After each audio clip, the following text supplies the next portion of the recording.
All right, welcome back to the homestead. We're going to continue our high tunnel build. We have all the uprights in place, buried in the ground. They've been sitting for overnight. Hopefully that's enough. The first thing we got to do is unload that trailer. We're going to definitely need some help doing that. Get the panels off on the ground. Then we need to take a panel and set it up the right distance apart and bow it up and see how tall it is. That will tell us where we need to put cut these timbers off to the right height so that we can go in and out and not hit our head. But we're not building the high tunnel for me because it would be a foot taller. We're building it for Brenda. And so let's get started unloading this trailer.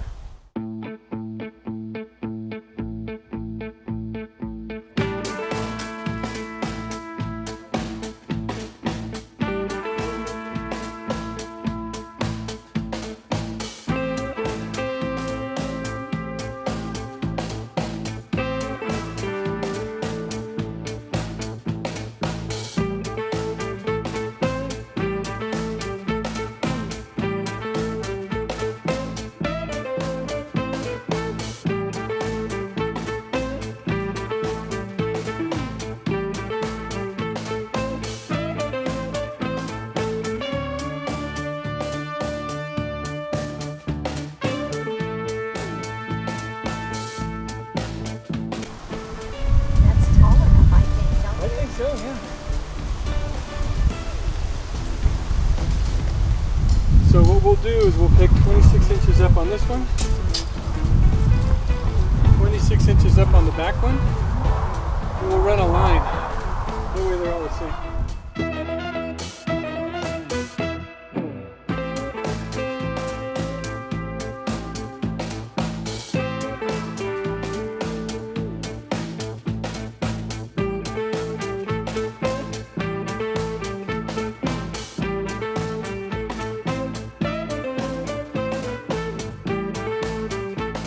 Okay, so we needed some string, so we stole our marker that we had along the property line because inside this pink stuff was some string and we want to mark it and make sure everything's the same height, so we borrowed the string from it. This wasn't working anyway because it broke in spaces and the weeds kind of pulled it down. So when we get to the fence line and we clean everything up again, we'll redo our marker. This stuff stretched, so it was no good anyhow. And the string was fine for a while, but early on the cattle kept walking through the string, and that's why we put the pink stuff, and it would break. We'd come and have to repair it all the time. So anyway, Lee's now marking where we want to cut all the poles.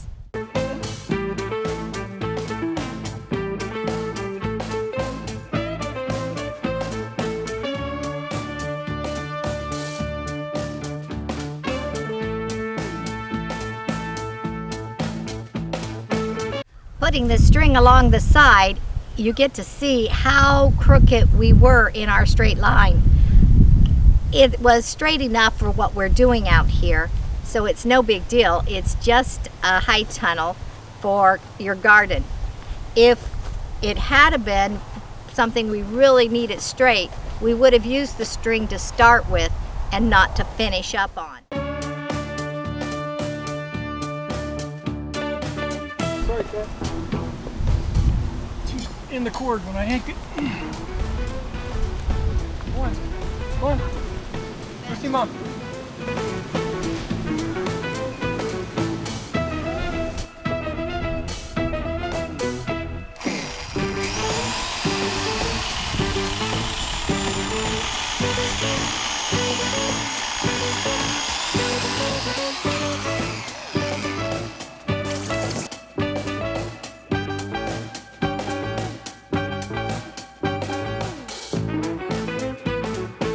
Alrighty, as per usual, I got ahead of myself.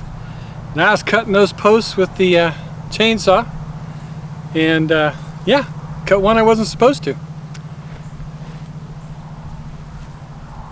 Back wall. It's okay. It's a high tunnel. It's not a house. So we'll patch it together, I think, and make the window frame like we want. But we're gonna continue on like that didn't happen. Just pretend. You didn't see it, I didn't do it. So here we go. Sadly, I saw it. No, you didn't.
The first bunch of landscape timbers we bought, we paid $2.97, $3 a board.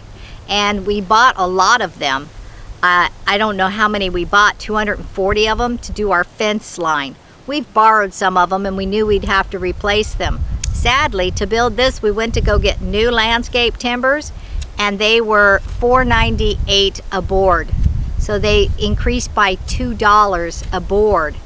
And is that $3? Yep, $2 a board. That's a lot. It's a lot, and so we're real grateful we bought the ones we bought, because could you imagine how much more $2 a board times 240 boards would be? Yep, $480 more to buy the same wood we bought a year ago. And that's really sad. That's to show you how the economy is getting worse.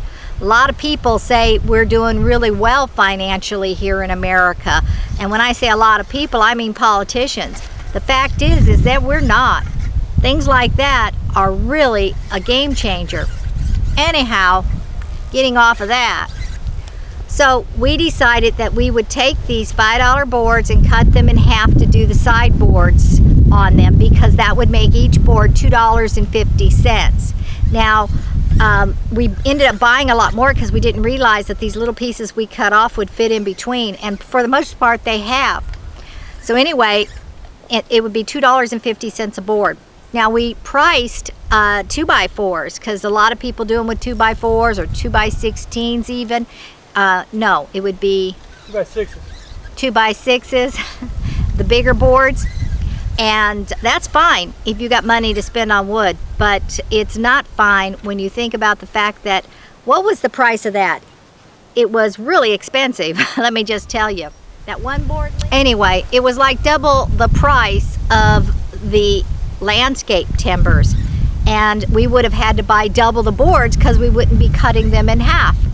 And so you can see how much money we saved to do this project. As is, the project was really expensive. We've been finding things that we have bought, like those blocks, for example, the big blocks we buy for the cottages.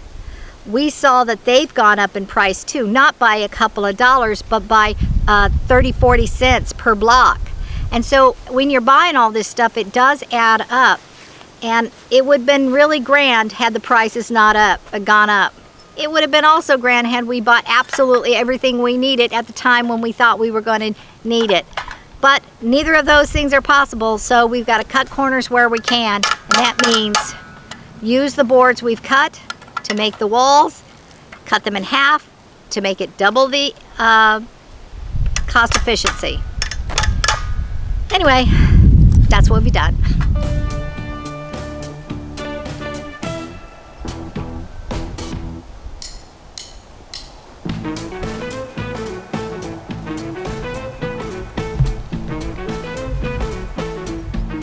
Lee has marked each board, so he can take that saw and go from one board to the next board to the next board, as long as none of them fall off.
bottom board is going flush to the ground.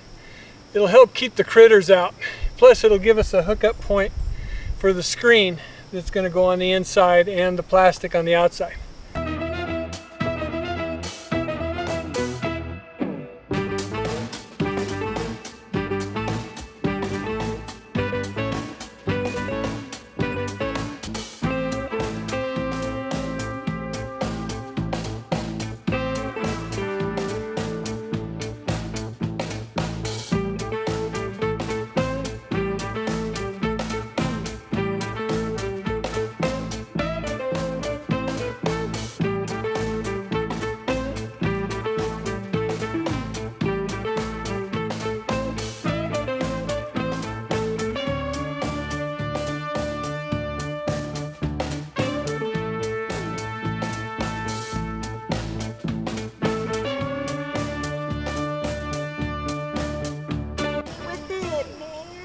I'm waiting for you. What are you doing? What are you doing? What are you doing? What are you doing? What are you doing?